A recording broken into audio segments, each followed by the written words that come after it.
Music biopics have a formula.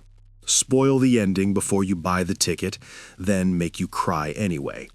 We don't watch Bohemian Rhapsody to find out if Freddie Mercury becomes famous. We watch to see how they'll recreate Live Aid.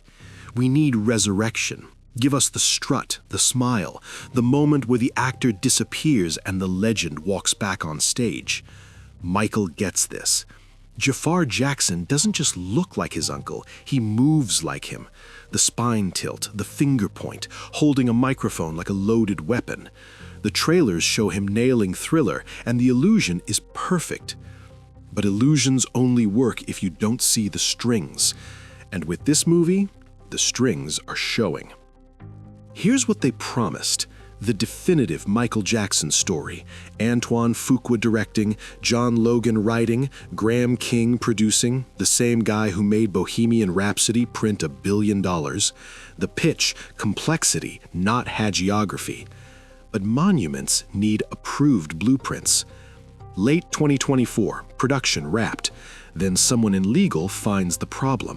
The 1993 Chandler settlement. It has a clause. You cannot dramatize this story. The original script built its entire third act around Michael as victim of extortion, recordings, vindication, redemption. Contractually off limits. Solution? Reshoot. March 2025, 1 year before release. You're not watching the story they wanted to tell. You're watching what legal settlements allowed. Walk the Line sanitized Cash's addiction. Blonde brutalized Monroe. Those were artistic choices. Michael is making legal ones. That's more interesting than if it had just been competent and sanitized. It accidentally becomes the first biopic honest about its own dishonesty. A documentary about what happens when institutional control collides with storytelling. Jaafar spent years preparing. The moonwalk isn't an impression, it's genetic memory. The smooth criminal lean still feels like magic. The Billie Jean Motown 25 performance rebuilt from archival photos, same lighting. And because the estate controls rights, you're hearing actual Michael Jackson vocals, the real thing. When you see Beat It in IMAX, your brain stops thinking and just watches. The spectacle works. But the people who control the music also control the narrative, and they have lawyers. Ever watch a movie that feels like it's arguing with you? That's this. Biopics need catharsis. Michael filmed its catharsis, then lawyers said no. What you're left with is a film that gestures toward complexity it cannot explore. It acknowledges accusations enough to seem aware, then cuts to another musical number. You can feel the missing weight, like a joke with no punchline.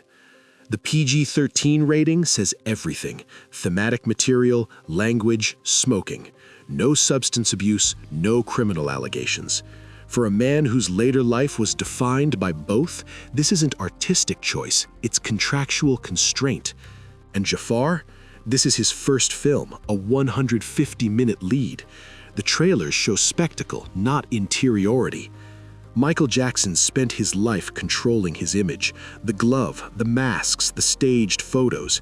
He built a persona so tight even he disappeared inside it. Now his estate is doing the same, curating, sanitizing, legally protecting the brand with obsessive precision. So what if this is accidentally the most honest biopic about celebrity image control ever made?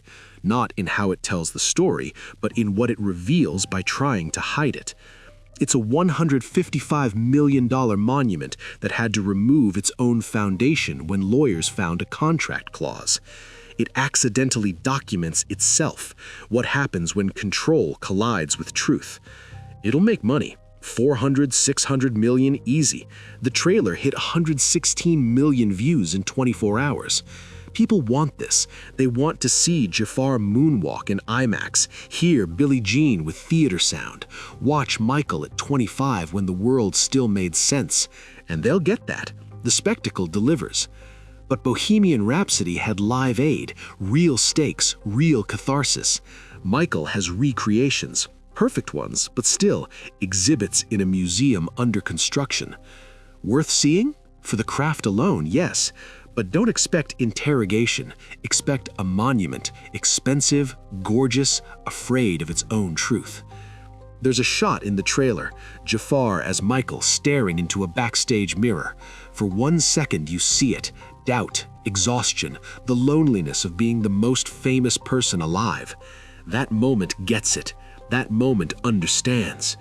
The real question is whether the film has the courage to stay in that mirror, to sit with its contradictions instead of simply dancing away from them.